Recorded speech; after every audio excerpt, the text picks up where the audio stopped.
Assalamualaikum warahmatullahi wabarakatuh.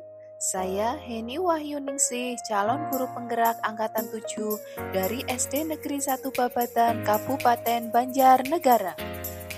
Kali ini saya akan memaparkan demonstrasi kontekstual dari pemikiran filosofis pendidikan Ki Hajar Dewantoro tentang Merdeka Belajar serta implementasi di sekolah saya.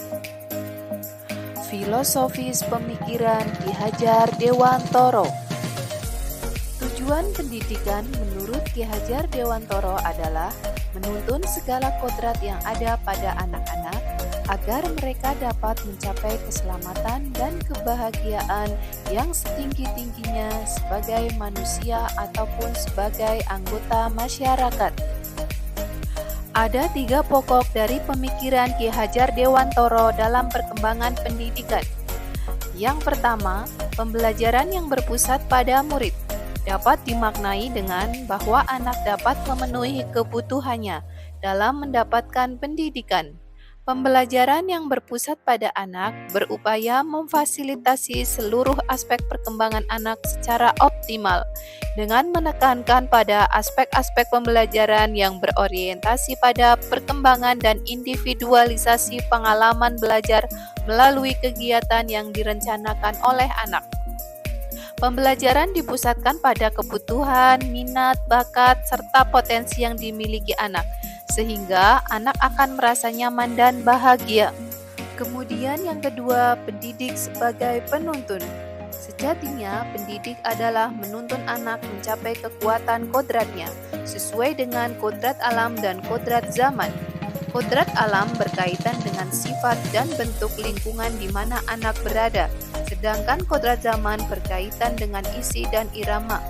Pada kodrat alam, pendidik harus mampu mengenali kodrat alam anak, agar mampu memberikan tuntunan yang sesuai dalam membentuk karakter anak dan menghasilkan pembelajaran yang merdeka dan menyenangkan. Bila melihat dari kodrat zaman saat ini, menekankan pada kemampuan anak untuk mempunyai keterampilan abad 21. Pendidik harus mampu mengembangkan pendidikannya sesuai dengan perkembangan zaman saat ini. Tentunya dengan tidak meninggalkan norma-norma nilai kebudayaan bangsa ini. Selanjutnya, pokok dari pemikiran Ki Hajar Dewantoro adalah trilogi pendidikan. Jika kita mendengar Ki Hajar Dewantoro, maka kita akan teringat dengan semboyannya, yaitu Ing Ngarso Sung Tulodo, Ing Madya Mangunkarso, dan Tutpuri Handayani. Ing Ngarso Sung Tulodo dimaknai dengan di depan memberi teladan, yaitu peranan guru sangatlah besar dalam memberi keteladanan kepada peserta didiknya. Ada Ing Madya Mangunkarso di tengah membangun keinginan. Dalam hal ini, pemberian motivasi dan memposisikan dirinya seorang guru sehingga dapat menjadi teman juga tempat peserta didiknya tumbuh dan berkembang. Yang terakhir, Tutpuri Handayani dari belakang memberi dorongan. Guru harus selalu mendorong peserta didiknya dalam mengembangkan bakat, minat sesuai dengan potensi yang dimiliki anak. Implementasi di sekolahan. Untuk mencapai tujuan pendidikan tersebut, berbagai program telah kami jalankan di sekolahan, antara lain menuntun dan mengarahkan siswa sesuai minat, bakat, dan kebutuhan melalui program bimbingan ekstrakurikuler dan literasi. Dalam kegiatan pembelajaran, saya juga merancang kegiatan pembelajaran yang variatif dan menarik, dengan memanfaatkan teknologi dan alam sekitar, serta mengaitkan materi dengan kehidupan nyata. Sebagai pendidik, tidak hanya mentransfer ilmu, tapi juga mentransfer nilai-nilai karakter yang berbudi pekerti. Dalam hal ini, kami menerapkan beberapa program pembiasaan. Tantangan pemikiran Ki Hajar Dewantoro sesuai dengan konteks di kelas atau di sekolah. Yang pertama, kurangnya pemahaman mendalam bahwa penerapan nilai-nilai budi pekerti bukan di sekolah saja, namun alam keluarga menjadi ruang bagi anak untuk mendapatkan keteladanan, tuntunan, dan pengajaran dari orang tua.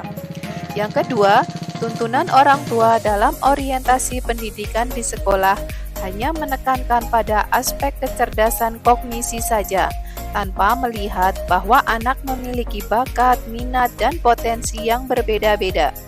Yang ketiga, pendidikan harus lebih terbuka terhadap perkembangan zaman dan perkembangan teknologi, sehingga mampu untuk menuntun anak ke arah yang lebih baik. Lalu, bagaimana solusi yang dapat diterapkan di sekolah saya? Yang pertama, sekolah menyelenggarakan pendidikan orang tua atau parenting sekaligus menyelaraskan pemikiran, pemahaman tentang pendidikan budi pekerti. Yang kedua, melaksanakan program pertemuan orang tua dan guru. Yang ketiga, warga sekolah menyepakati bersama bahwa orientasi pendidikan di sekolah berdasarkan kebutuhan anak dan potensi anak. Yang ketiga, guru harus mencoba untuk selalu mengupgrade kompetensi diri melalui berbagai pelatihan dan BIMTEK, termasuk bersemangat dalam mengikuti program calon guru penggerak ini. Demikian yang dapat saya sampaikan. Terima kasih. Salam sehat, salam bahagia.